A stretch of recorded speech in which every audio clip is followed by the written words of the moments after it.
अस्सलाम वालेकुम, आप देख रहे हैं प्रोग्राम तलाश और मैं हूं एनी राय। इस टाइम मेरे साथ समरीन मौजूद है। इसकी उम्र तकरीबन 27 साल है। जब ये यूनिवर्सिटी में पढ़ती थी तो इसकी दोस्ती होती है नकाश नामी एक लड़के के साथ। समरीन का ताल्लुक क्रिश्चियन कम्युनिटी से है और नकाश का ताल्लुक मुस्लिम घराने से था। उसके बावजूद दोनों ने दोस्ती की। उस दोस्ती को निकाह तक लेके गए और निकाह भी ऐसा किया कि दोनों ने अपने घर वालों के खिलाफ जाकर निकाह किया और निकाह के बावजूद भी दोनों अपने अपने घरों में मौजूद रहे। लेकिन मुलाकातों का सिलसिला शुरू हो गया। 2 साल वो निकाह रहा। 2 साल में 4 बार इस लड़की का हमल ज़ाया करवाया गया। उसके बाद बहुत ज्यादा इसरार करने पर शादी की गई। शादी के बाद ससुराल वालों का क्या सलूक था, सास इसको क्या कहकर बुलाती थी। इसने अपना मजहब तब्दील किया। ना सिर्फ अपना मजहब तब्दील किया बल्कि अपने पूरे घर वालों का मजहब तब्दील करवाया। पूरा का पूरा घर इस टाइम मुस्लिम घराना है, लेकिन उसके बावजूद भी शादी भी खत्म हो गई और जो 2 बच्चों की ये माँ बनी अपनी शादी के बाद, वो दोनों बच्चे भी आज इसके पास नहीं है। खुला ले लिया गया। खुला लेने के बाद नकाश दोबारा इसके साथ ताल्लुक बनाने की कोशिश करता है। इसके घर आता है और जबरदस्ती इसके साथ ज्यादती करता है, क्योंकि अब वो इसके निकाह में नहीं थी तो वो ज्यादती की जुमरे भी आएगा। बाकी की चीजें इसी से पूछते हैं कि शादी इस तरीके से हुई, मजहब तब्दील हुआ, खानदान का मजहब तब्दील करवाया, उसके बावजूद भी आज अकेली अपने बच्चों से भी महरूम क्यों है, ये आप पकड़ोगी समरीन। और शुरू से हम शुरू करते हैं कि नकाश आपको कहाँ पर मिला, किस तरह से बातचीत शुरू हुई, कहाँ पर पढ़ती थी, क्या हुआ? अस्सलाम वालेकुम, मेरा नाम समरीन है। 2017 में मैं नकाश की शॉप पे फ़ोन खरीदने जाती हूँ क्योंकि मेरी बहन की शादी थी। अच्छा, फ़ोन खरीदने गई? फ़ोन खरीदने गई इसकी शॉप पे। मोबाइल शॉप थी इसकी हार रोड पे। ठीक है। तो जब मैंने मोबाइल खरीदा, इसने सिम डालते साथ ही ना कोड मिला के मेरा नंबर लिख लिया। नंबर लिखने के बाद इसने मुझे फ़ोन दे दिया। शादी के दौरान ही फ़ोन चलना बंद हो गया। अच्छा। तो मैंने वो जो फिर इसने अपने लिए लिया था आपने? फ़ोन अपने लिए लिया था। अपनी बहन की शादी की वीडियो इसमें डालनी थी। अच्छा। क्योंकि तब मेरा इमरान भाई दुबई था तो उसने बोला था सारा मोबाइल में वीडियो शादी का रिकॉर्ड उसमें करो। अच्छा। भाई ने पैसे भेजे थे तो मैं मोबाइल लेने के लिए चली गई। अंकल रिक्शे वाले के साथ गई थी। ठीक है। क्योंकि अकेले नहीं थे जाते, जहाँ भी जाना है अम्मी या अंकल रिक्शे वाला साथ जाता था। ठीक है। तो मैं इसकी मोबाइल लेके घर आई हूँ। मोबाइल चलना ख़राब हो गया। फिर मैंने इसको फ़ोन मैसेज किए हैं कि आपका मोबाइल ख़राब है, मेरे पैसे वापस करो, अपना मोबाइल वापस लो। अच्छा। इस दौरान फिर इसके मैसेज फ़ोन आना शुरू हो गया। मुझे 6 महीने तक ये मैसेज फ़ोन ही करता रहा। मुझे आपको पता था ये वो मोबाइल शॉप वाला ही है? मुझे नहीं था पता। अच्छा। क्योंकि पहले इसने मुझे मैसेज फ़ोन किए, करता रहा। मैं इसको कहता है मुझसे दोस्ती करो, आप बहुत प्यारी हैं, आप ये आप वो, जैसे लड़के मैसेज करते हैं। मैं इसको गालियाँ निकालती रही, ब्लॉक करती रही। आप क्या करती थी उस टाइम? मैं उस टाइम पढ़ती थी। अच्छा, कौन सी क्लास में? मैं उस टाइम आईकॉम कर रही थी। अच्छा, ठीक है। उसके बाद फिर जब मैं आईकॉम करके बीकॉम में गई हूँ तब मेरी इसके साथ थोड़ी दोस्ती हो गई। क्योंकि मतलब उसके इसरार करने पर आप उसकी बातों में आ गई? जी। 6 महीने तक ये मुझे मैसेज करता रहा, डेली सुबह शाम दोपहर, एक सेकंड नहीं था रुकता। एक नंबर थी तो किसी और? हाँ जी, मैं इसको ब्लॉक करती थी। इसके पास पता नहीं 12-13 नंबर थे जिससे ये मुझे मैसेज करता था। किस टाइम पता लगा कि ये तो मोबाइल शॉप वाला है? जब मेरा मोबाइल वो चलना खराब हो गया, मैंने वो रसीद निकाली जो इसने मुझे दी थी। अच्छा। तो उस रसीद के ऊपर इसका नंबर लिखा हुआ था। फिर मैंने इसको जब कॉल किया तो ऊपर इसका नंबर आया। मैंने गाली लिख के इसका नंबर सेव किया हुआ था। गाली के नाम से? हाँ जी। अच्छा। तो वो फिर जब ऊपर आया मैंने कहा अल्लाह तो दुकान है ये। अच्छा। तो फिर मैंने बोला भाई तू कितना गंदा आदमी है, एक तो खराब फोन दिया, ऊपर से मुझे तो मैसेज पे मैसेज कर रहा है। मैं तेरी दुकान पे आके तेरा मुंह तोड़ दूंगी, तू क्या मुझे समझता है? मैं इसको ऐसे बोलूँ, मैंने कहा तू एडी मत हाँ मेरी दुकान पे मेरा मुंह तोड़। अच्छा। तो फिर मैं बोलूँ मैं क्या, मैं अपने अब्बू और भाइयों को बताती तेरा मैं मुंह तोड़ूंगी। थोड़े दिन बाद फिर इसने मुझे मैसेज किया कि आप नहीं दुकान पे फिर मुंह तोड़ने के लिए? नहीं मैंने गई। अच्छा। नहीं गई। अच्छा। तो फिर ये इसने बोला कि आप जिधर भी है ना आप उधर मुझे बुलाए, मैं आपको 2 फोन और दे जाता हूँ, वो भी आप अपने पास रख लें। अच्छा। मैंने कहा 2 नहीं चाहिए मैंने, ऐसे बदले से दे दे, खराब फोन लेके जा। खैर ये वारिस रोड मेन स्टॉप के ऊपर आया है। उधर ये मुझे सही दोबारा फोन दे के गया। वो खराब वाला कहता आप रख लें, वो चला ही नहीं आज तक, वो मेरे पास खराब फोन पड़ा हुआ है। उसके बाद फिर वो वाला फोन भी खराब ही था। उस पे मैंने शादी दूसरा देखे गया, वो भी खराब था। पता नहीं किटे थी क्या थी, इसके फोनों को क्या मसला है, वो खराब ही था। उसके बाद खैर मैंने इसको ब्लॉक कर दिया। फिर नंबर बदल के मतलब 6 महीने तक ये मुझे दोस्ती में करता रहा। ठीक है। फिर मैंने 6 महीने बाद जाके दोस्ती के लिए इसको ओके कहा। इसने बोला मैं आपको रानी बना के रखूंगा, मैं हाफिज़े कुरान हूँ। और नकाश ने कहा कि ये हाफिज़े कुरान है? हाँ जी। इसने बोला मैं हाफिज़े कुरान हूँ और मैं आपको रानी बना के रखूंगा, आप मेरे से मुस्लिम हो जाओ, शादी करो और मैं हमारी दुनिया बहुत अच्छी होगी, मैं अकेला भाई मैं आपको रानी बना के रखूंगा। उसको आपके मतलब आपका ताल्लुक क्रिश्चियन कम्युनिटी से था ना, उसको इस चीज पर तो इतराज था ना? वो कह रहा था। मैंने बोला तू क्रिश्चियन हो गई, मैं क्रिश्चियन रहती तो मुस्लिम रह, तब शादी कर लेते हैं। मैंने बोला कि अगर मैं मुस्लिम होगी ना तो घर वाले छोड़ देंगे, तो फिर अगर आपने मुझे छोड़ दिया, आप में तो 4 शादियां होती हैं। तो फिर मैं किधर जाऊंगी, सारे छोड़ देंगे मुझे। इसने बोला मैं कभी नहीं आपको छोड़ूंगा, सारी ज़िंदगी आपके साथ रहूंगा, आपको रानी बना के रखूंगा। कुरान की कसमें उठाई, मस्जिद में जाके इसने ये मेरे से वादा किया था। उसके बाद इसने कोई वादा पूरा नहीं किया। मैंने इसके लिए मुस्लिम हुई, जामे शरीफ इबादत रोड पे मुस्लिम होगी इसके लिए। उसके बाद मैंने नमाजें सीखी, कलमे सीखे, अपनी गली में से एक बाजी है उनसे सीखा, सीखने कुछ नेट से मैंने निकाल के सीखे। सीखने के बाद मौलवी साहब को जाके सुनाया है, सुनाने के बाद फिर उन्होंने बोला कि अब अल्हम्दुलिल्लाह आप मुस्लिम है। और इस तमाम चीजों का, इन तमाम चीजों का आपके घर वालों को नहीं पता? घर वालों को कुछ नहीं पता। छुप के किया, हुई, छुप कर कलमे सीखे, छुप के नमाजें छुप के सब कुछ किया। उसके बाद बाजी मैंने फिर इसके साथ छुप के निकाह किया, उधर ही जाके 2017 में निकाह किया। निकाह करने के बाद इसने कहा मैं सब कुछ मैनेज करूंगा, मैं सबको हैंडल कर लूंगा, मैं हाफिज़े कुरान और मेरी बहनें हैं, सब आपको रानी बना कर रखेंगे, अच्छे तरीके से आके लेके जाएंगी। निकाह करने की क्या वजह थी जब घर वालों को ही नहीं पता था? क्योंकि मुझे इससे मोहब्बत होगी, इसकी बातों में आगे इससे मोहब्बत होगी। मज़हब बदल दिया इसके पीछे इतने बड़े कदम उठाए, इसके ऊपर तबार करके कि हाफिज़े कुरान ने मुझे धोखा नहीं दिया। कितना शरीफ, कितना अच्छा नेक लड़का है, पर कोई नेक नहीं है। अभी मैं उसको सारी नेकी आपको बताती हूँ। उसके बाद 2 साल तक ये मुझे ऐसे ही इस्तेमाल करता रहा। नारकली होटल में, यूसुफ फलूदा की साइड पे होटल है, उधर ही मिलता रहा मुझे, मिलता रहा। कैसे घर से निकलती थी? मैं कॉलेज जब जाती थी 2 घंटे के लिए कॉलेज से गैप होके क्योंकि ये कहता था तो मेरी बीवी मैंने मिल, मैं तुम चेक करना तू सही है कि। जब निकाह किया आपने? जी। निकाह जब किया उसमें कौन कौन शामिल था? निकाह जब किया आपके घर से तो कोई नहीं होगा ना? नहीं। आपकी फैमिली, आपके फ्रेंड्स में से कोई नहीं होगा? नहीं था। इसके तरफ से कौन? इसके दोस्त थे।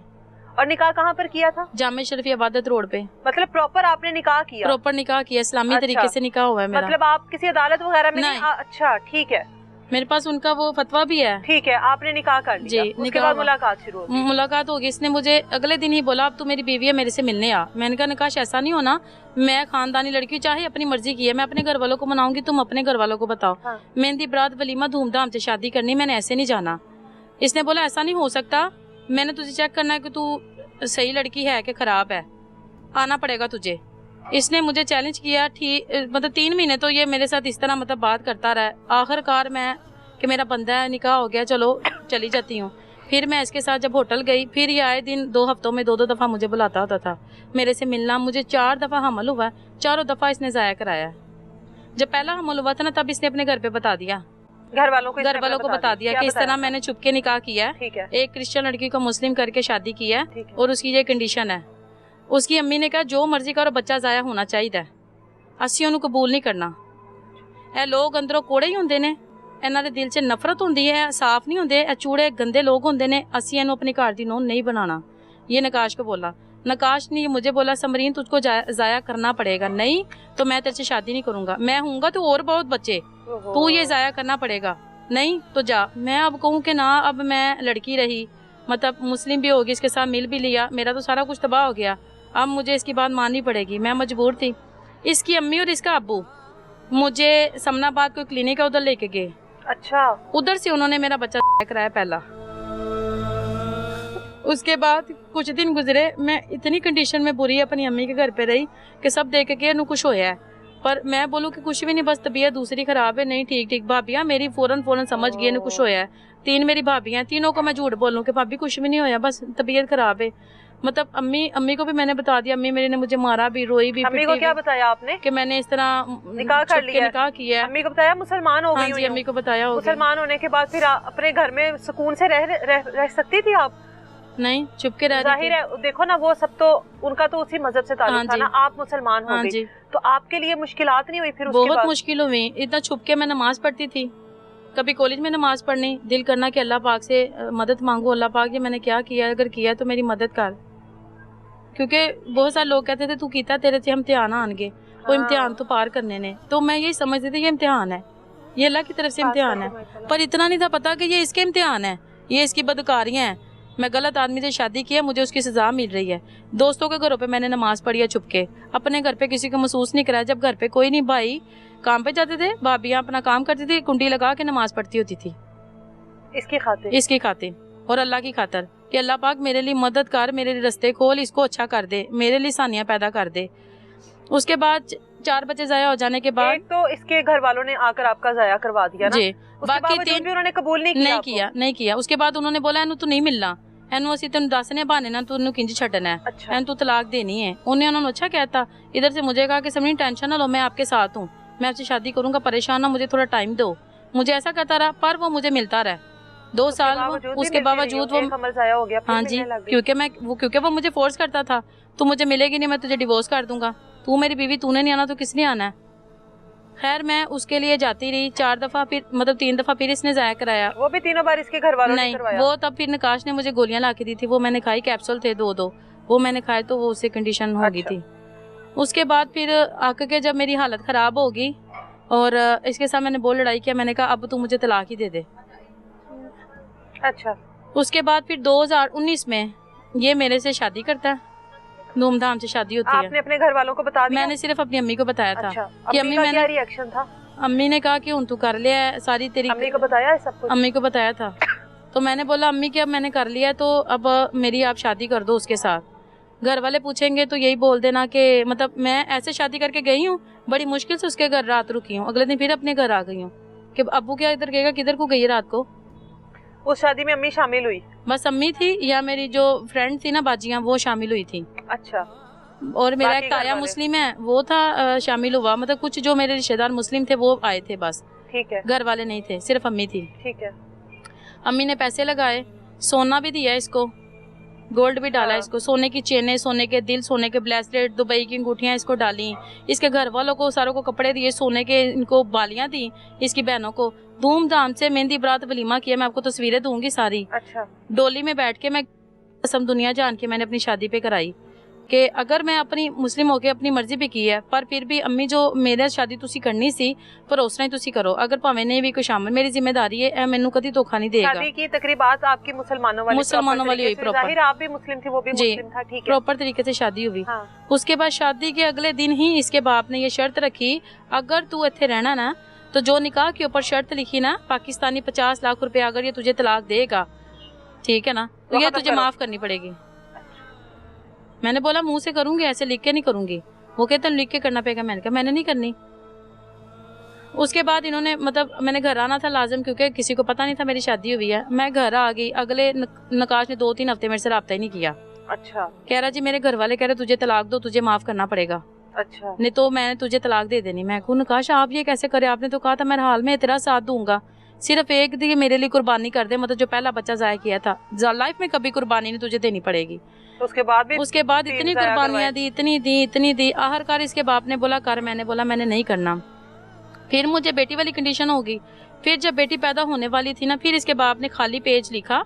लिखने के बाद उर्दू इसकी अम्मी और बाप ने लिखा, इसकी अम्मी अब्बू ने बोला इधर साइन कर, फिर असी हस्पताल जाएंगे तो तेनों असी आवांगे तेरे पीछे, नहीं तो असी नहीं आना।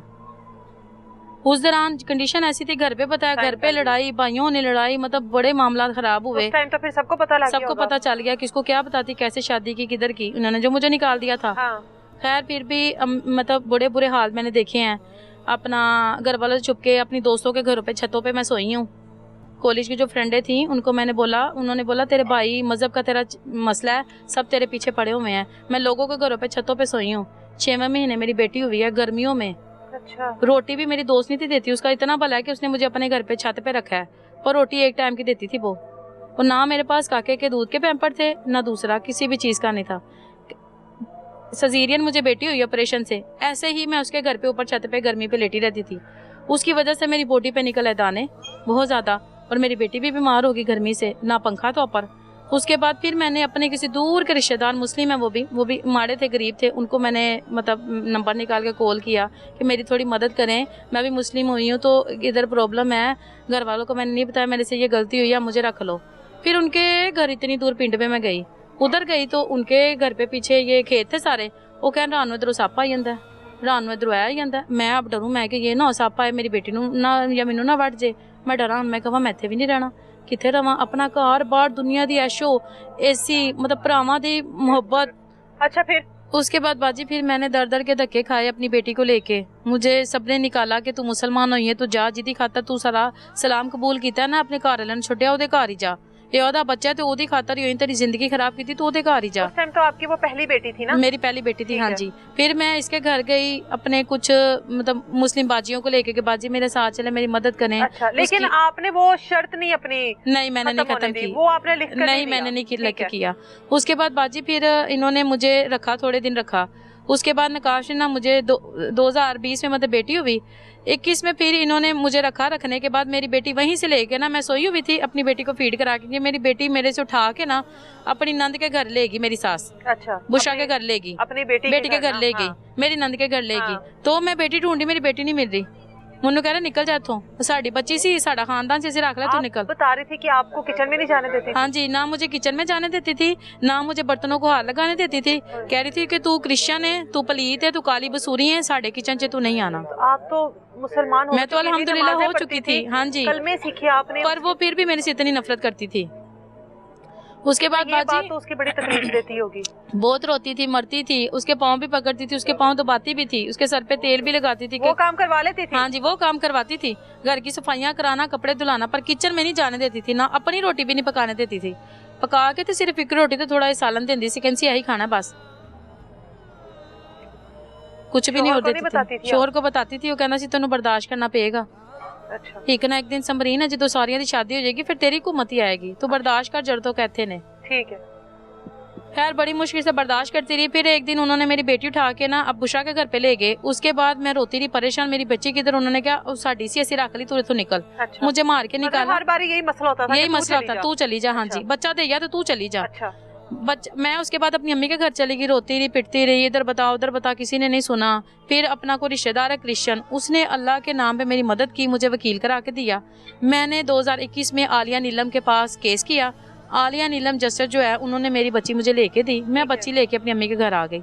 अम्मी के घर आई हूँ तो अब अम्मी के घर वाले आपको एक्सेप्ट कर लिया? नहीं, बहुत मुश्किल से किया बाजी, नहीं किया, पूरी तरह नहीं किया। वो भी कहे बच्चा मुस्लिम है गया, तो तू भी मुस्लिम हो गई, उन्हें हाँ जी, तेरे नाल ने बुरा सलूक किया, तो तू मतलब सबके ताने मैंने सुनू, रोज लड़ू, रोज मरू, समझ ना किधर जाऊं। कुछ दिन रुकी, नकाश फिर आया कि ये मुझे बच्चा दो, मैं अपनी अम्मी के पास लेके जाता हूँ, ये रोएगा, ये तुम्हारा फीड मांगेगा। मेरी अम्मी कहेगी जा उसको लेके आ। अल्लाह की कसम समझी नजान नहीं हो रही, मैं आपको लेके जाऊंगा, आपने परेशान नहीं होना, नहीं तो आपको घर का पता, दुकान का पता, आप आ जाना उधर। मैंने बोला तेरी अम्मी मुझे एक्सेप्ट कर लेगी? हाँ हाँ तेरी अम्मी कर लेगी। मैंने अपनी अम्मी को बड़ा समझाया, तो मेरी अम्मी कह रही लेके आ उसको, ये बच्चा मेरे से लेके जाता है, मैं अभी आधे घंटे में वापस आऊंगा, आपको लेके जाऊंगा। बच्चा लेकर गया? पहले मैं बच्चा लेके जाता हूँ, अपनी अम्मी को पकड़ाऊंगा, कहते मुँह तुसी कबूल कर लो। अच्छा, मैंने दिया कि ये आपका दूसरा? नहीं, पहली मेरी बेटी में ही सीन, अभी ये 2021 में ही चल रहा है सारा कुछ। बच्ची लेके गया, उसके बाद इसका नंबर बंद, इसकी बहनों के नंबर बंद, इन्होंने घर बदल लिया। सिर्फ जिधर काम करता था ना, इसने उधर से दुकान भी बदल ली। फिर लोगों से पूछ के रोती पिटती, लोगों से पूछ के दुकान में खड़ी होके वो रोई, वो ऊंची ऊंची ऐसे बोलूं कि तुम इन्हें मुसलमान किया, मेरे बच्चे जाया करा, मेरी बच्ची लेके भज गए किथे वे। ये उधर भी दुकान से बाहर निकल के मुझे मारने लग गया। 2021 का वाकया हाँ रोड पे हुआ था, मेन सड़क के ऊपर। इसने मुझे उधर मारा, पुलिस आ गई, बंदे आ गए, उन्होंने छुड़ाया। उसके बाद फिर ये मुझे कहता तू पक्का वादा हूँ तो जा, मैं तेनू शाम तक वापस लेना ना, अभी मैं दुकान बंद करूँ तो जा। मैं इधर ही सड़क पे बैठूंगी, तू मुझे इधर से लेके जाएगा, ये कि आप जाओ। मैं खैर फिर कितनी देर उधर बैठती, फिर खैर अम्मी के घर आ गई, ये फिर गैप हो गया, उधर से भी गैप हो गया। अच्छा, ये उधर से गैप हो गया। फिर सांदे थाने, मजांग थाना, सिवलन थाना, गुलशन रावी थाना, ये चारों थानों पे एप्लीकेशन दी कि ये मेरा बच्चा लेके भाग गया, इनको ढूंढे। फिर उन्होंने इसको ढूंढा, SHO ने ढूंढा, मलक तमूर SHO है सांदे थाने का, बहुत अच्छे SHO है। उन्होंने मेरी बच्ची को ढूंढा, मुझे बच्ची मेरी ला के दी, मुझे थाने में कॉल किया कि आपकी बच्ची हमने पकड़ लिया, आप आके लेके जाएं, अल्लाह उसका भला करे। उस टाइम बेटी मेरी छोटी थी, 6-7 महीने की थी। फिर मैं अपनी बच्ची लेके वापस आ गई। फिर इसने कुछ दिन डाल के, कुछ बंदे डाल के, फिर ये हमारे घर पे आया। अच्छा, फिर ये मुझे अपने घर लेके गया, फिर सुलह हो गई? हाँ जी, फिर सुलह हो गई। अच्छा। फिर 2022 आ गया, जब ये घर लेके गया, फिर इसने मेरे से बच्ची छीन ली। छीनने के बाद फिर उसने 2022 से मुझे एक तलाक का पेपर दे दिया। अच्छा, और मैनू कहता है रहना पड़ेगा तो बिना हम मियां बीवी के रिश्ते में रहना नहीं होगा, ऐसे रहना पड़ेगा, बेटी के लिए तुझे इधर रहना पड़ेगा। तू ये देखती है ना मैंने कितनी दफा तेरे से बेटी छीनी है, मैं दोबारा छीन लूंगा। अगर तू चाहती है ना कि तू ना रुले, क्योंकि तेरे पास ना घर है, ना फैमिली है, तो बच्ची भी मैं ले लूंगा। तो अगर तूने इधर रहना ना, तो मैं और औरतों के साथ शादी भी करूंगा, मेरे लिंक भी हैं, तो तुझे बर्दाश्त करना पड़ेगा। मैंने फिर बच्ची के मुंह को बोला ओके मैं बर्दाश्त करूंगी, पर मुझे मेरी बच्ची से दूर ना कर।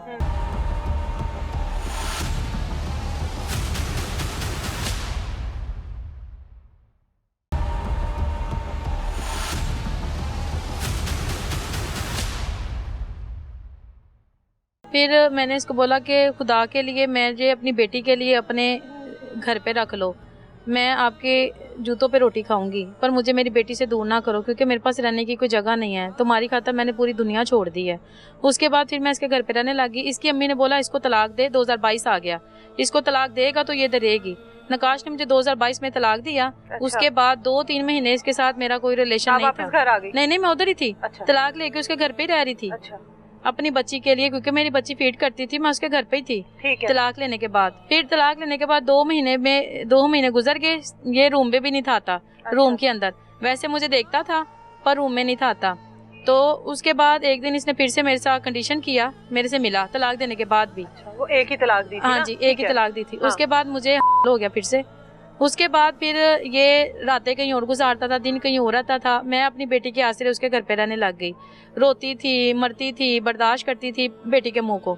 उसके बाद इसने ना जाली करेंसी का काम किया। अच्छा। मंडी बावलदीन से ये अपनी गली के कुछ लड़के, अपनी बहन का बंदा, अच्छा। और ये मंडी बावलदीन के वहां से जाली करेंसी लेके आए। इन्होंने कुछ दिन चलाई।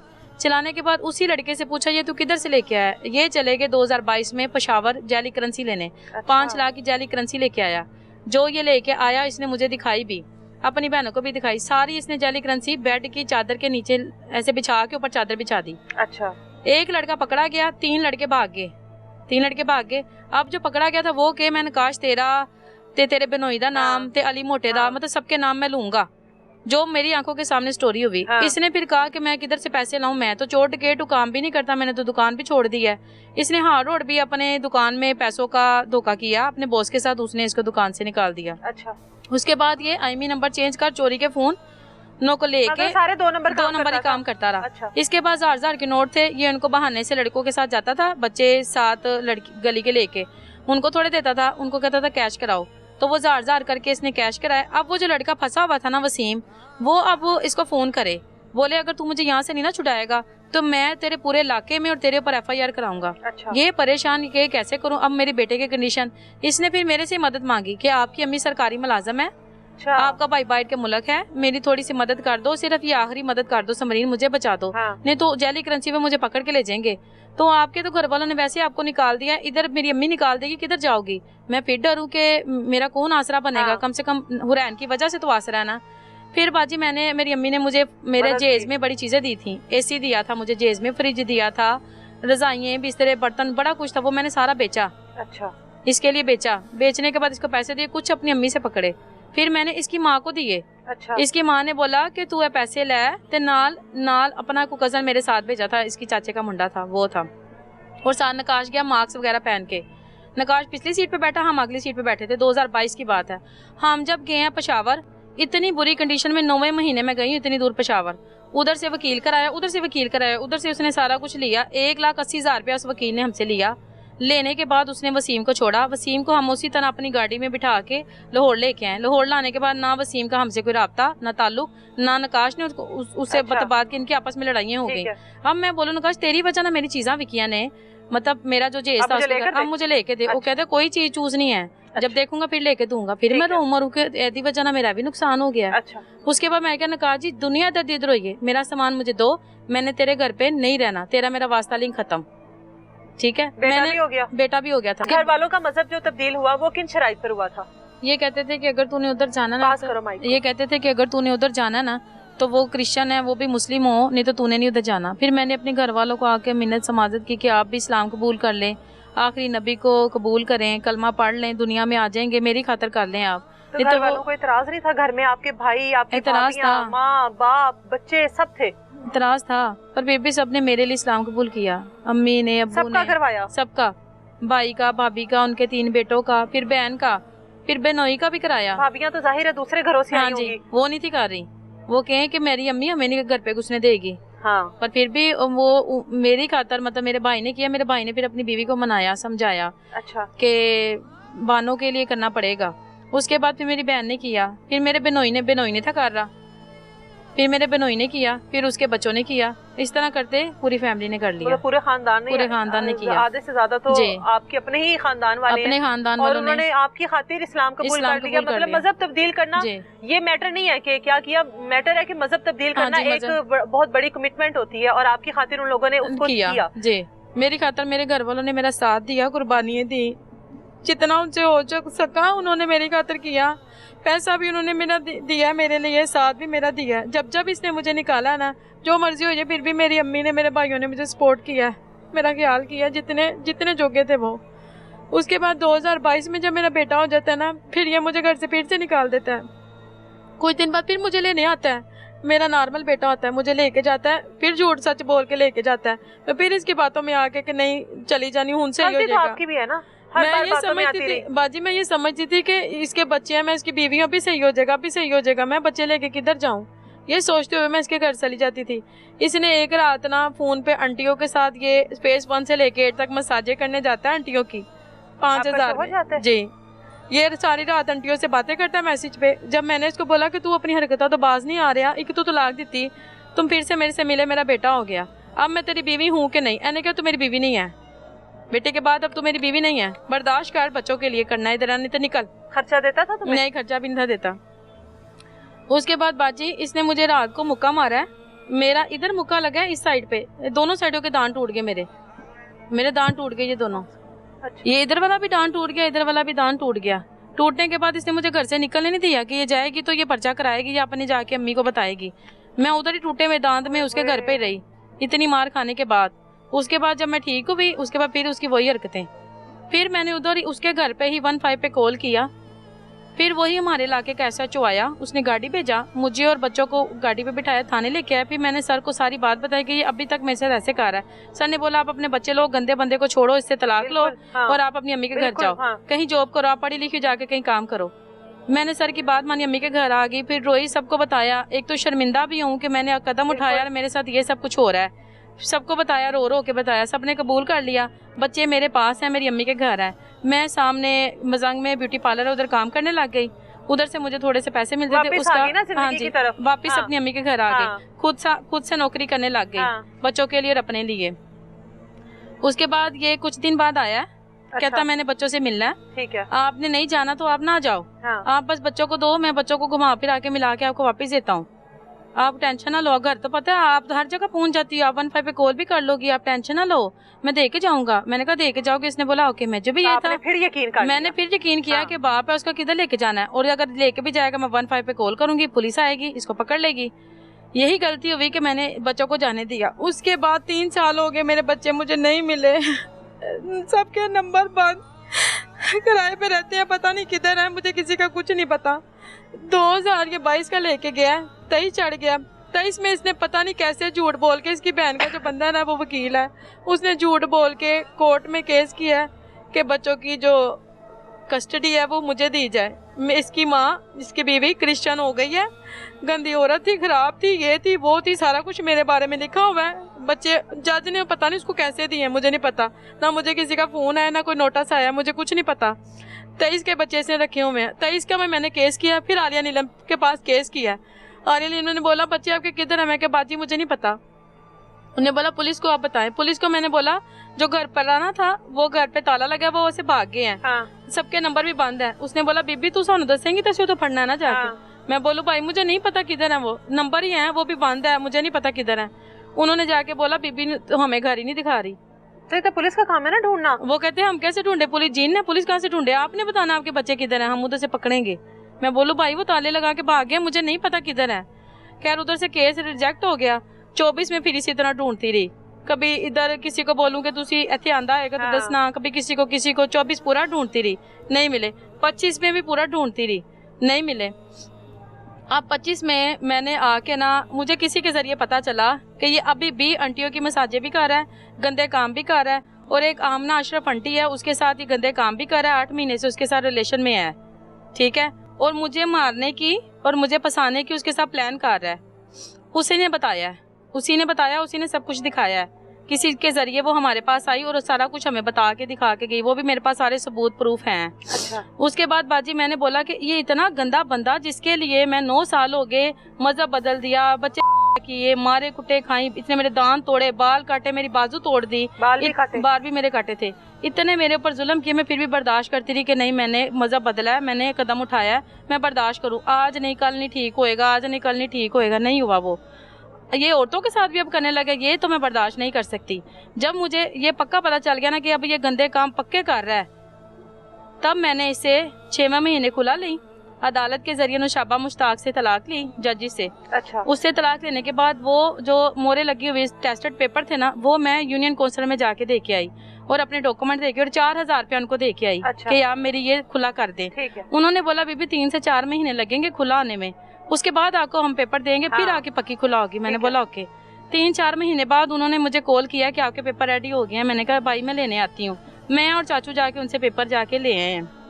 पेपर लाने के बाद फिर से मैंने इसकी बहन को बताया कि हमारी खुला हो गई है, क्योंकि इसकी बहन से राब्ता हुआ था, टिकटॉक से राब्ता हुआ, टिकटॉक से फिर व्हाट्सएप का इन्होंने नया नंबर दिया, उससे फिर मैंने बातें की उनसे। आप ट्रेस भी तो करवा सकती थी बाजी। व्हाट्सएप को कैसे ट्रेस करे? पुलिस तो को था ना बीबी, पुलिस को जाके तो दिया हाँ। मैंने। हाँ। सिविल लाइन में एसएचओ को जाके नंबर दिया कि भाई ये जल्दी नंबर नोट कर लो, इस नंबर से मैसेज आया। कहता बीबी सिम दा नंबर दे, टिकटॉक असी तो व्हाट्सएप तो कितों लभीए, साडे को कोयला नहीं गा, असी पंजाब पुलिस हाँ, असी व्हाट्सएप तो बंदा नहीं लभ सकते।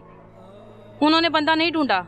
उसके बाद मैं मैसेज पे कर रही हूँ कि शायद मेरे हाथ ही आ जाए, मैं फिर से पुलिस को बुला लूँ, चलो मैं ही पकड़ लूँ। फिर एक उधर था तनवीर सब इंस्पेक्टर, उसने बोला कि बाजी एक तो खर्चा भी लगेगा, दूसरा तू इन्होंने चैट करने के बाद जब ये आएंगे ना हमें फोन करना, पकड़ लेंगे। तो मैं चैट कर रही हूँ उनके साथ, मैं कह रही हूँ ओके बच्चे मुझे दो और मैं आपको कुछ नहीं कहूँगी, आपके साथ मेरी शादी खत्म हो गई है, वास्ता लिंक खत्म है, बस आप मेरे बच्चे दे जो। ये कितने दिन मेरे से इसी तरह टाल मटोल करता रहा। 22 अक्टूबर को ये मुझे कॉल मैसेज खुद करता है कि समरीन मैं आपके बच्चे आपको देने आ रहा हूँ। अच्छा। मेरा एक प्रॉब्लम है, मुझे 5.5 लाख रुपया चाहिए, वो मैं आपको रिकॉर्डिंग सेंड करती हूँ, या 3.5 लाख दे दो या 5 लाख दे दो, मेरे ऊपर कर्जा है, तो फिर मैं आपके बच्चे दूंगा। अच्छा। अगर आपने बच्चों से मिलना है। हाँ। मैं आपको पूरी रिकॉर्डिंग सेंड करती हूँ। मैंने उसको बोला ओके मैं दूंगी पैसे, आप बच्चे लेके आओ। अच्छा। कि मुझे तो ये था लेके आएगा, मैं ऊपर से पुलिस को फोन करूंगी, पुलिस इसको पकड़ के ले जाएगी, मेरे बच्चे मुझे देगी। हाँ। ये आया 22 अक्टूबर को दोपहर के 2-3 बजे हुए थे, अकेला ही आया। मेरी अम्मी दिल की पेशेंट है, टांग भी जली, शुगर की मरीज है मेरी अम्मी घर पे थी और मैं थी बस घर पे।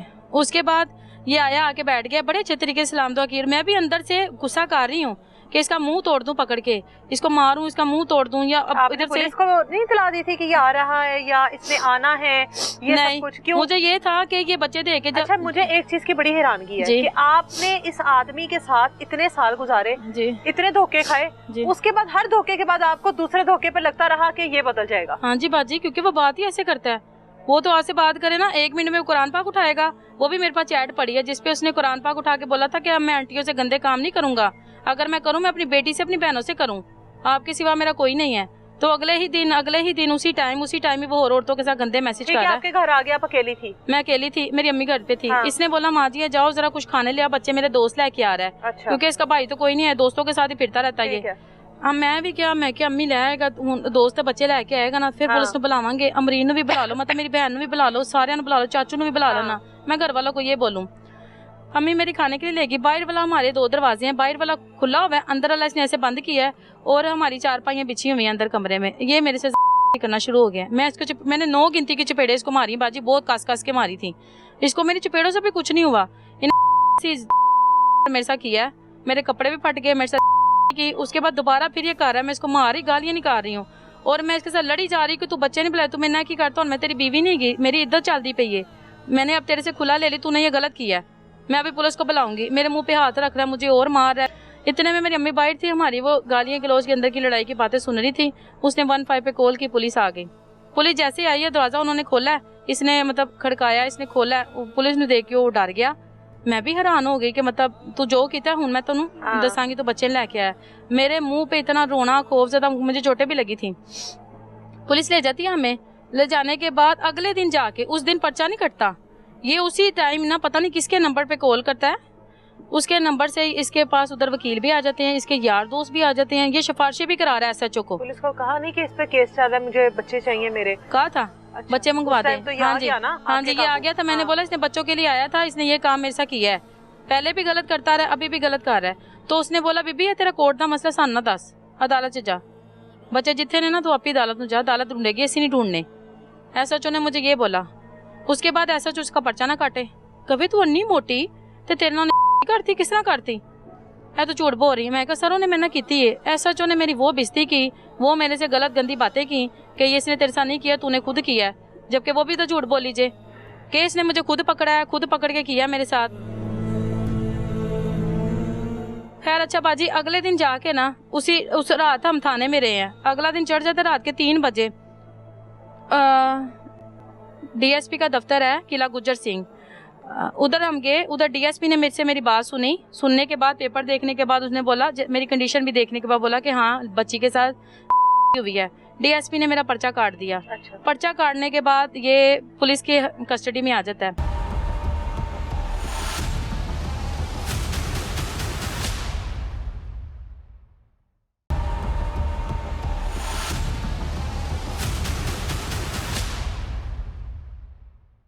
कुछ दिन बाद मुझे सैमा परवीन आईओ कॉल करती है, मैं आपके केस की आई हूँ, मुझे अपनी डिटेल बताएं। अच्छा। मैं बाजी उसके पास जाती हूँ, उसको रोज जाके अपनी डिटेल बताती हूँ। 4000 रुपए की कापियाँ करा के ना उसको दे के आती हूँ। बाजी ये मेरे पास सबूत हैं, ये मेरे ओरिजिनल कागज हैं, ये मेरी ओरिजिनल तलाक, ये मेरी कोर्ट की तरफ से तलाक हुई, और जो इसने तलाकें दी और इसने जो फोन पे तलाकें दी है ना, वो भी मैं आपको सेंड कर देती हूँ, वो भी मैंने उसको सेंड की है। हाँ। और सारी स्टोरी भी बताई कि मेरे साथ ऐसे हुआ है, उसमें कोई झूठ नहीं है। उसको मैं बता के आगे, उसने बोला आपके साथ मैरिड होगा, टेंशन ना लें, इसको सजाए मौत कराऊंगी मैं। अच्छा। आपने परेशान नहीं होना। अच्छा। आपके भी 2 बच्चे हैं, मेरे 4 बच्चे हैं। अच्छा। आप टेंशन ना लें। मुझे वो इसी तरह कुछ दिन लगाती रही बातों में। फिर 3 दिन हो गए, मेरा जो पार्सल था ना कपड़ों का और चादर थी बेड की, वो ठोकर नहीं थी देने जा रही। कह रही है पार्सल भेजना है तो 5000 रुपया दे। ऐसा नहीं जाना, कौन जमा करान जाए इतनी दूर पार्सल, पैसे दे। मैंने 5000 निकाल के बाजी को दिया। और जिस दिन मेरा गंगाराम में मेडिकल हुआ ना, उस दिन जो मेरे साथ पुलिस वाली गई थी उसने 3000 लिया। वो कहती है सिद्धार्थ 10,000 लेने मेडिकल करान दा, तेरे को फिर असी अन्ने मांग रहे हैं, तू गरीब बेचारी है फिर भी तेरे को अन्ने ले रहे हैं। फिर भी मैंने उसको 3000 दिया, साथ उसको बोतलें पिलाई, वो भी मेरी आप वीडियो निकला सकती हो। उसके बाद बाजी इसने फिर मुझे बुलाया 164 के बयान कराने के लिए। उस दिन ये मुझे फिर से लेके गई है, फिर से इसने मेरे से 10,000 लिया, इसने और अरशद एएसआई ने। अरशद एएसआई की गाड़ी है वाइट कलर की, अरशद एएसआई गाड़ी चलाता है और ये साथ उसके बैठती है। पीछे इसने मुझे और मेरी बहन को बिठाया, इसने मेरे से फिर से पैसे लिए। उसके बाद फिर इसने मुझे अपने थाने बुला के बोला कि पेपरों की कार्रवाई करनी है, जिमनियाँ हूँ अब लिखने को तैयार हो गई हैं, तो तुम मुझे और पैसे दो। फिर मैंने इसको 5000 रुपया दिया, टोटल 20 चला गया। अभी तो जो इसने मेरे से खाने के खाए वो भी मैं आपको बताती हूँ। फिर इसने बोला कि मेडिकल कराना तेरा, उसके लिए पैसे दे। डीएनए कराने ये लेके गई हमें ठोकर पे, वहां पे भी कहती मेरे पास गाड़ी नहीं, पुलिस तो सानू गड्डी भी नहीं देती, आपको रक्षा कराना पड़ेगा। फिर से 1000 रुपए का मैंने रक्षा कराया, बिठा के लेके गई। हम चारों जने रिक्शे पे बैठे, मैं थी, आयो थी, नकाश था और एक पुलिस वाला था। अच्छा। फंस के हम रिक्शे में बैठे। मैं को बाजी मैंने उसके साथ नहीं पढ़ना, कोई गल नहीं, उन्हें सजाए मौत हो या नहीं उन्हें जेल च चली जाना, बह यादे कोल आखिरी बारी मिल लैनू, आखिरी बारी बह यादे कोल, ऐसा कही जे मैनू। मैं को बाजी मैं आप बैठ जाओ उसके साथ, मुझे नहीं बैठना। तू गल किस तरह कर रही, मैं तेरी ननान मैं आई हूँ, मैं तेरा मुंह तोड़ देना। वो नहीं, मैनू उत्थे कहंदी पंजाबी च कहंदी मैं शक्कड़ गड़ी तू मैनू जानदी नहीं हैगी। उत्थे मैनू रश्के च गालां कड्डी जा रही है।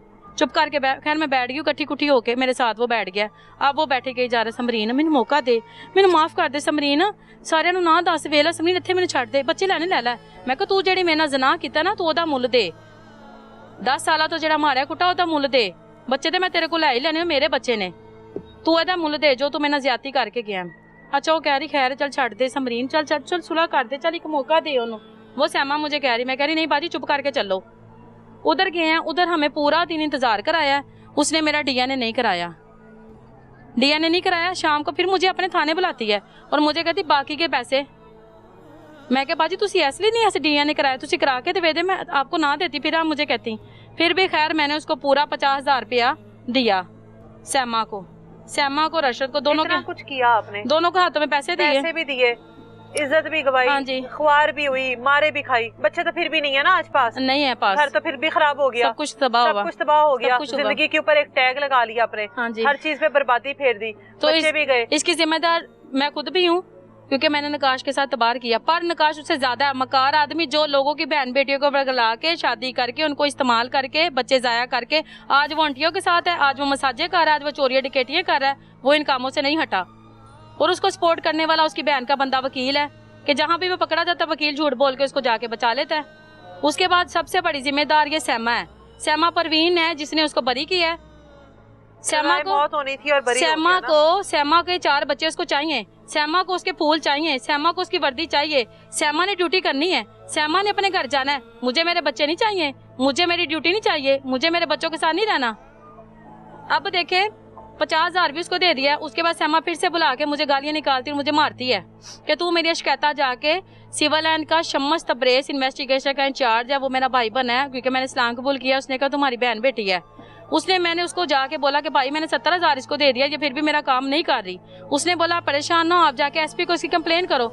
मैंने एप्लीकेशन लिख के लॉर्ड सीसीपी में भी दे दी, डीआईजी को भी दे दी, हर जगह एप्लीकेशन दे दी कि इसने मेरे साथ ऐसे किया है। कहीं सुनवाई नहीं हुई। सीसीपी में जाने का मतलब क्या है कि सीसीपी खुद हमारी बात सुने या वहीं पे बात सुने। वो आगे से भला क्या करते हैं, बोलने नहीं देते पुलिस वाले। सीसीपीओ के सामने बैठ जाओ ना, कहे सर ये बात सुने, चुप कर बेबी चुप कर। वो लिख के कहेंगे वापस उसी थाने से एसएचओ को जा, भी उसी एसएचओ तो छितर खा के आपके पास आए हैं, उसी एसएचओ के पास फिर से जाएं, उसी डीएसपी के पास फिर से जाएं। जो डीएसपी कहता है फाड़ के कुटो। तो लॉर्ड सीसीपी के पास जाने का क्या फायदा, डीआईजी के पास जाने का क्या फायदा, या 1787 पे कॉल करने का क्या फायदा है। अगर उन्होंने कॉल सुन के फिर ही कहना कि जाओ एसएचओ को जाओ तो डीएसपी को जाओ, वो तो सारे उन्होंने रले हुए ने। अभी तो 3 साल हो गए ना, अभी बच्चों के बगैर हो, अभी बच्चों के बगैर सब कुछ। अब क्या हुआ है? अभी मैं तो आपके साथ वो जो कुछ हाँ जी। अभी उसके बाद सैमा ने क्या किया है, मुझे पैसे लेने के बाद ना 7 तारीख को सैमा ने, इसी महीने की 7 तारीख को, 11वें महीने की 7 तारीख को उसको जेल में भेजती है। अच्छा, फिर वो निकल आएगा? हाँ जी, मैं बता नहीं निकल नहीं आया। जेल में भेजने के बाद ना ठीक 2 दिन बाद उसका पर्चा खारिज कर देती है। अच्छा। उसको जेल में भेज के पर्चा खारिज करके उसके वकील के साथ मिलके उसकी बेल लगाती है मिस नताशा नसीम सुपरा के पास, नई बिल्डिंग जिधर बनी है सेशन कोर्ट में, उधर उसकी बेल रख देती है। और मुझे तब पता चलता जिस दिन उसकी बेल होती है। अच्छा। कि तू पैसे नहीं ना दे रहे थे पूरे, अब जा, हाँ अब जाके उसको छुड़ा ले। हूँ अब तेरे ऊपर पर्चे होंगे कि तूने हम गलत पेपर बना के 2 नंबर और इसके ऊपर डाल रही है। अब ये यूनियन वालों ने मुझे 2 नंबर पेपर बना के दिए हैं, नादरा वालों ने 2 नंबर बनाए हैं, या मिस नुशाबा मुश्ताक जो जज है उसने मुझे 2 नंबर तलाक करके दी है। ये सैमा परवीन ने बोला।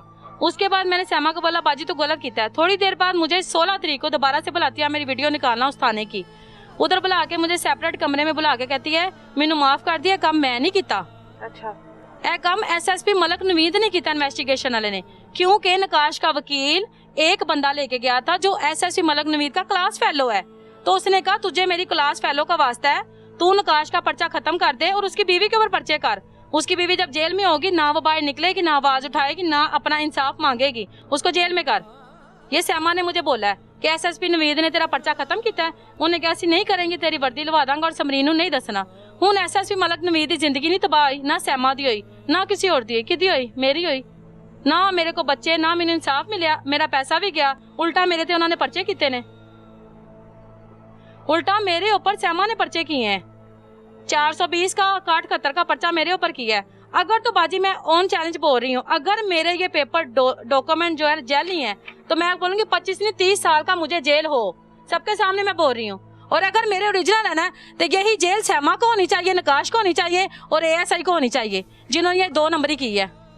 और उस एसएसपी को भी पूछा जाएगा किसकी बना पे तूने मेरा पर्चा खारिज किया है, कि एसएसपी तेरे घर बेटियां नहीं है, तू औरत की तकलीफ ਨੂੰ जानदा नहीं, या तो मरियम नवाज नहीं जानदा। मरियम नवाज ने की क्या है कि मैं बेटियां दे नाल, मैं औरतां दे नाल हां। बिल्कुल। हमारे साथ इस टाइम शेख कामरान साहब मौजूद है जिनका ताल्लुक हल्का NA 130 से है। इनके पास ये केस आया, इस केस को हाईलाइट किया, इस केस को समझा, समरीन की पूरी बात को सुना समझा और उसको सामने लेकर आए। इन्हीं से पूछते हैं। अस्सलाम वालेकुम। वालेकुम सर, मुझे बताइएगा अब तक ये किस तरह से समरीन पहुंची। जाहिर है ये एक बड़ा सेंसिटिव मैटर है कि एक लड़की मोहब्बत के झांसे में जिस तरह से भी मजहब तब्दील किया, घर वालों के खिलाफ गई, फिर घर वालों का मजहब तब्दील करवाया, हर तरह की कुर्बानी दी है इसने अपनी जगह पर, चाहे वो सही में दी है चाहे गलत में दी है। अब मामला इस हद तक बढ़ गए हैं, बच्चों से भी महरूम है, शोहर भी मारपीट करता रहा। अब किस तरह से आपने इस केस को आगे लेकर चले और क्या पता लगा इसके बारे में अब तक? ये केस मुझ तक कैसे पहुंचा? तो मैडम, मेरे हल्का के बीच में मेरे दफ्तर के दरवाजे हमा वक्त अपने वोटरों के लिए, सपोर्टरों के लिए और उधर पार्टियों के भी लोग हों, वो मेरे दरवाजे पे चल के आते हैं तो मैं उनकी प्योरिटी के ऊपर बात सुनता हूँ, क्योंकि रियासत का फ़र्ज़ है कि रियाया के लोगों के साथ नरमी बरती जाए, उनके लिए आसानियाँ पैदा की जाएं। मेरे लिए PTI का है, मेरे पास पीपल्स पार्टी का है, मेरी चीफ मिनिस्टर पंजाब का विजन है कि मेरे लिए सब एक जैसे हैं और उनके दरवाजे खुले हुए हैं। समरीन का केस इस बुनियाद पे मेरे पास आया कि हमारे हल्का के साबिक कौंसलर हैं राजा सुहेल साहब, साबिक चेयरमैन है मियाँ खुल्फान साहब, उन्होंने इस ख़वातीन से मुलाकात करने के बाद मामला मेरे इल्म में लाया। उन्होंने मेरी जिम्मेदारी लगाई कि आप इस केस को देखेंगे और इनकी जो सी मैक्सिमम जितनी एफर्ट्स हो सकेगी, जिनकी भरपूर मदद हो सकेगी, हम करेंगे। अब बात आ गई कि नकाश की। मैडम देखें कि नकाश ने जो भी इनके साथ किया, जो मामला भी किया, वो किसी जुल्म से, किसी जबर से कम नहीं है।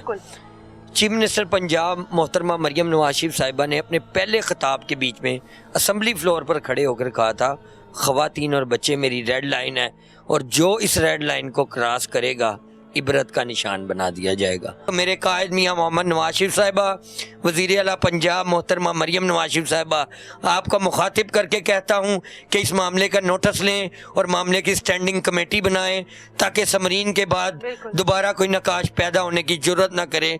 मैं मीडिया के तवस्सुल से तमाम सोशल मीडिया चैनल्स को कहता हूँ कि justice from Samreen, justice from Samreen, इसके लिए आवाज़ बुलंद करें। ये पाकिस्तान की बेटी है, अगर आज इसके साथ इंसाफ नहीं होगा तो मैं समझता हूँ कि ज़ैनब के बाद ये दूसरी बेटी होगी जिसके साथ इंसाफ नहीं होगा।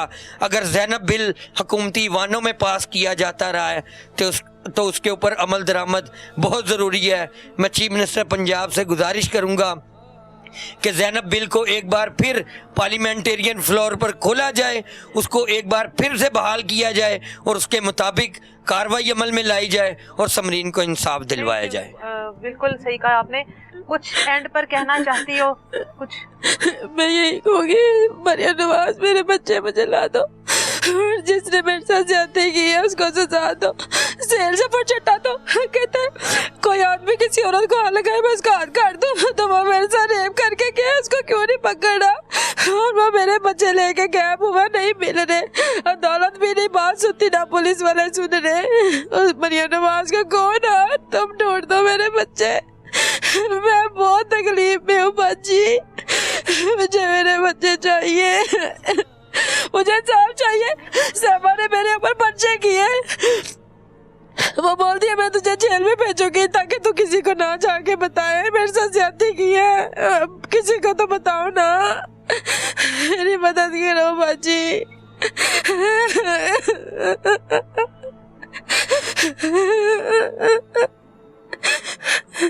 अल्लाह इनके लिए आसानियाँ करे। और ये एक बड़ा मुश्किल फ़ैसला था जो इन्होंने अपनी ज़िंदगी में उम्र के उस हिस्से में लिया, और ये एक नादानी का फ़ैसला होता है जो लड़कियां ले तो लेती हैं, लेकिन उसके बाद जो कुछ फेस करना पड़ता है, जो अज़ियतें, जो जुल्म, जो जबर उनको फेस करना पड़ते हैं, वो उसकी एक ये ज़िंदा मिसाल है। इस तरह की चीज़ों को सामने लाने का मकसद ये नहीं कि हम लोग कोई नेगेटिव मैसेज कन्वे करें, इस तरह की चीज़ों को सामने लाने का मकसद ये होता है कि इन चीज़ों से आप सबक सीखें कि आखिर सोसाइटी में हो क्या रहा है। अपनी मोहब्बत का झांसा देकर एक मर्द आपको किस हद तक ले जाता है कि आप मज़हब तक तब्दील करने के लिए मजबूर हो जाते हैं, उसके बावजूद भी वो मर्द आखिरकार आपका नहीं बनता।